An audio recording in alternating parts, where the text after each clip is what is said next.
Okay, so we're diving deep into The Mummy today. The 1999 one, yeah. Yeah, exactly. Not the, Right, not the Tom Cruise one. yeah, not that one. Yeah. The Brendan Fraser one we all know and love.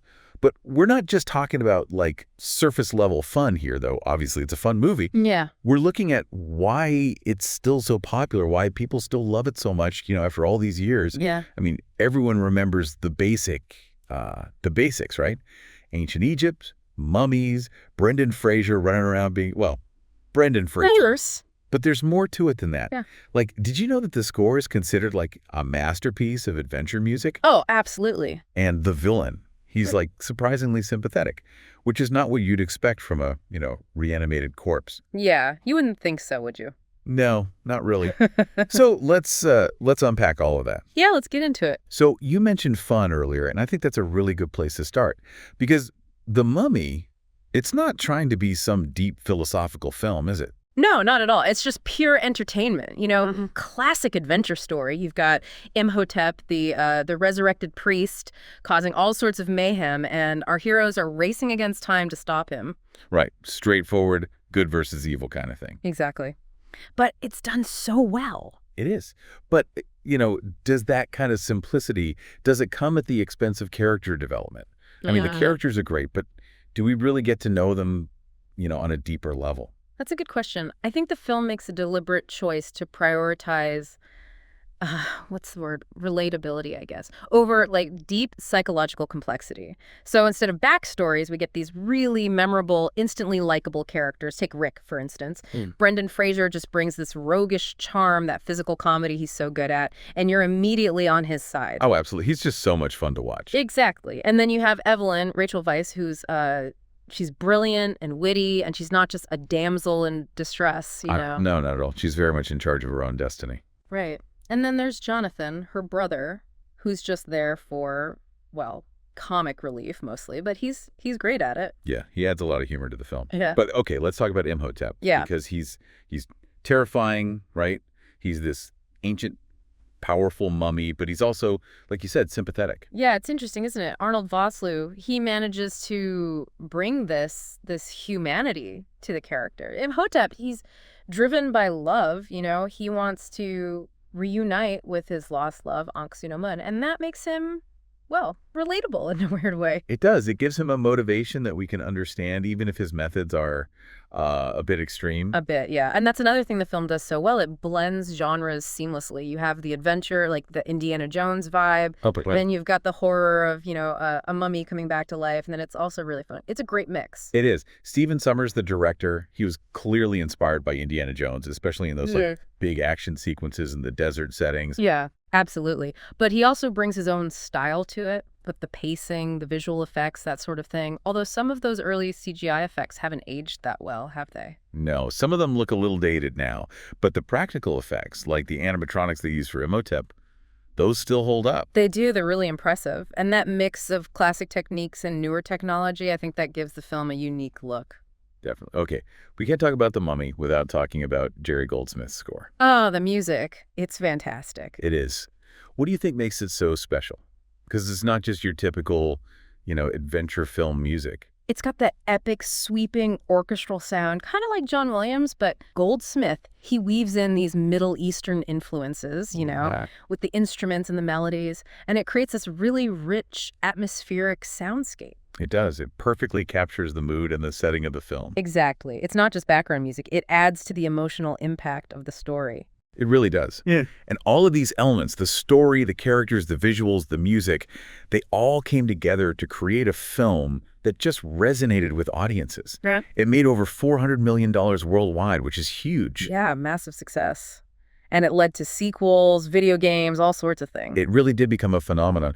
Why do you think that is? Why do people keep coming back to The Mummy even after all this time?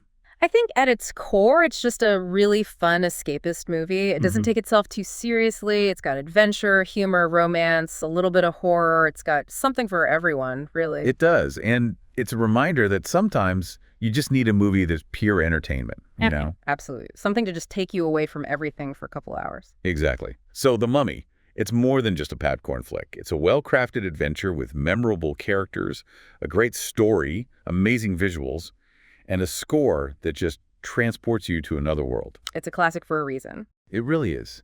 And it leaves us with something to think about.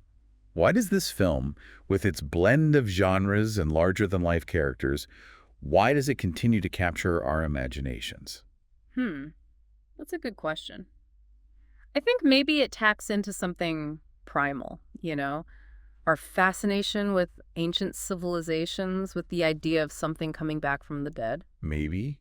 Or maybe it's just a really well-made film that's a lot of fun to watch. Could be that too. Yeah, it could be both. Either way, it's definitely worth revisiting or even discovering for the first time if you haven't seen it. Definitely agree with that. All right, well, that's our deep dive on The Mummy. Thanks for joining us. It was... Welcome back, everybody. I am so pumped for today's deep dive. We're going behind the scenes of, you guessed it, The Mummy. Yeah, the 1999 classic. Yeah. And get this, we've got some excerpts from a doc literally called Curiosities About the Mummy.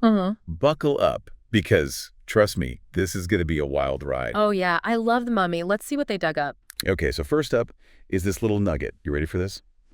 Brendan Fraser almost died on set. No way. Seriously. Dead serious. Remember that hanging scene? Yeah, where he's like dangling. Yeah, exactly. Turns out the noose they used, way too tight. Oh, man. He actually lost consciousness. They had to resuscitate him. Wow. Talk about method acting, huh? Jeez. It really makes you think about what actors go through. I mean, for us, it's entertainment, but for them, sometimes it's like life or death. Seriously. Okay, next up. Yeah.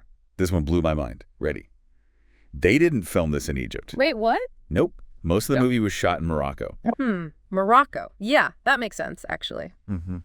Probably a lot easier to film there, logistically. I mean, think about it, right? A huge production like that, you need, infrastructure. Plus, who knows what the political situation was like in Egypt back then? Right. Maybe it just wasn't feasible. Exactly. So, yeah, Morocco, smart move. Okay, you know how the director, Sommers, was, obsessed with Indiana Jones? Oh, yeah. Big time. Well, you can definitely see the influence. Oh, absolutely. The adventure vibes, the humor, the action sequences, it's all there.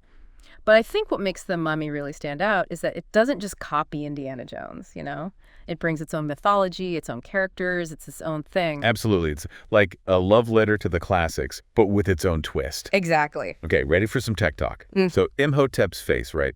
Half regenerated, all creepy. That was groundbreaking for the time. Oh, for sure. They used motion capture technology, which was super advanced back then. This is 1999, people. CGI was still, in its infancy. Yeah, it was. And to get that level of detail in Imhotep's face, his expressions, so realistic, so disturbing, it was a game changer. Totally. Speaking of game changers, last one, and this is a fun one.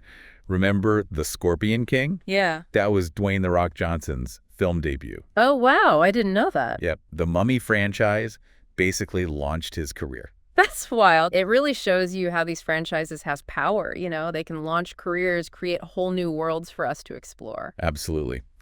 So there you have it. Behind every movie we love, there's this whole world of fascinating trivia. You just got to dig a little deeper. It makes you wonder, though, what if they had filmed The Mummy in Egypt as originally planned? How different would it have been? That's a good question. Would it have had the same visual impact? The same atmosphere? Right. It just goes to show you, even with movies we think we know inside out, there's always more to discover. Absolutely. Thanks for joining us on this deep dive. Until next time, keep exploring. Keep it curious.